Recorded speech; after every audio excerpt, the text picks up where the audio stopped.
I don't think it's questionable. I think the Biden administration is looking into a possible targets, and I think it's a extremely sensitive issue at this point in time. It's an election year in the United States, and the following the October 7th Hamas dreadful terror attack on Israel, the whole equation of the Middle East has been in a process of change.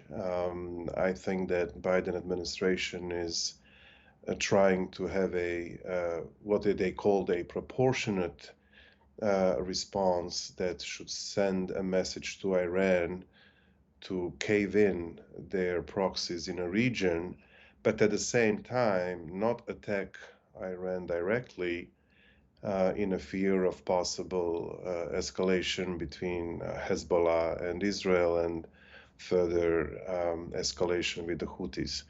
That I think is a rational policy at this point in time.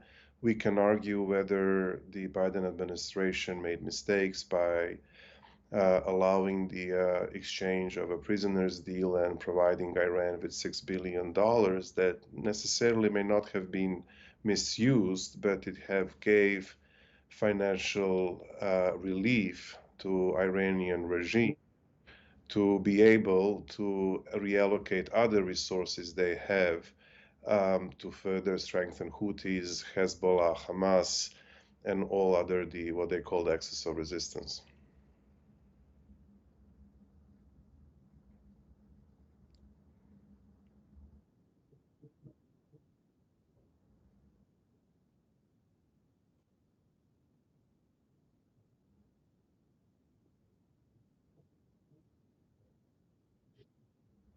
I think that at this stage, a lot has to be seen what will happen with Israel. Look, as much as the Israel has successfully destroyed up to 30% of the tunnel scheme underneath Gaza, besides the fact that the malign elements, terrorist elements that infiltrated at the UN UNRWA agency that now sees the boycott of pretty much every G7 and beyond powers of halting the financial support to UN.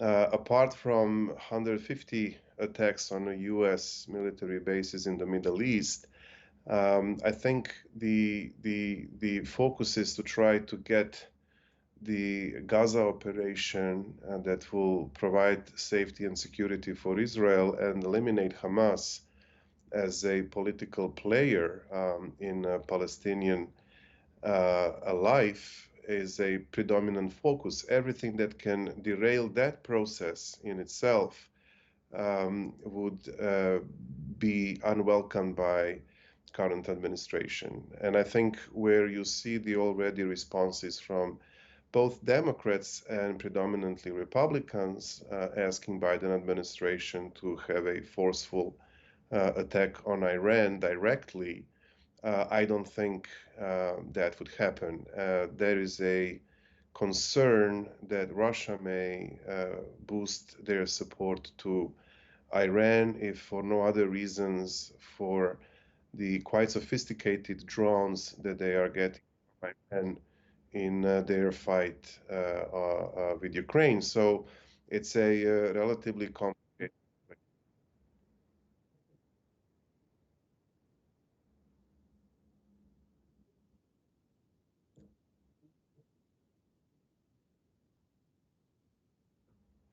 I believe that the response will be forceful. I think that the message will be sent very strongly. I just believe that all the messaging that comes directly and indirectly from administration suggests that they do not want to escalate this conflict directly with Iran. They don't want to add oil on a fire that would have a grave consequences for Lebanese people, for Israelis people, etc. Look, I hear what you say, and I tend to agree with you. Even our response on Houthis who were disrupting the Red Sea supply chain was not that forceful. It was also a what they called proportionate response.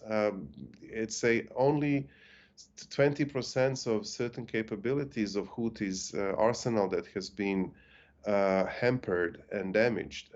I think that U.S. should and allies should have been way more aggressive in curbing Houthis' capabilities and making sure with a forceful attack that such further disruption in the Red Sea would stop. And that in itself would be a pretty strong signal that everyone, starting from Iran, should curb their proxies and wait until the whole Hamas exiting the political scene actually happens, whether they like it or not.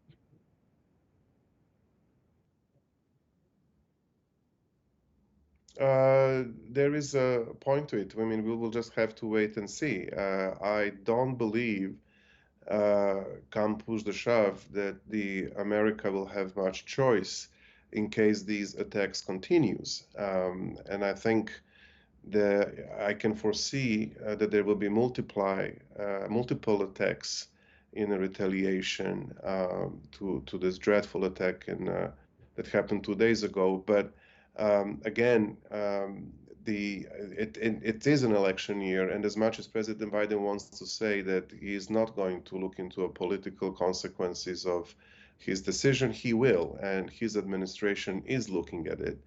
I disagree with appeasement policy. I think strength is a language that is understood in the Middle East, and only strength is a language that is understood well in the Middle East. So I believe whatever strong and proportionate response, it should be really clear message to Iranians that they should really stop this provocation or face very, very serious escalation. That, by the way, I can tell you, given that is an election year and given that President Trump is known for a very zero tolerance policy on Iran, he may actually drag Biden administration into doing so. I think in general that yes.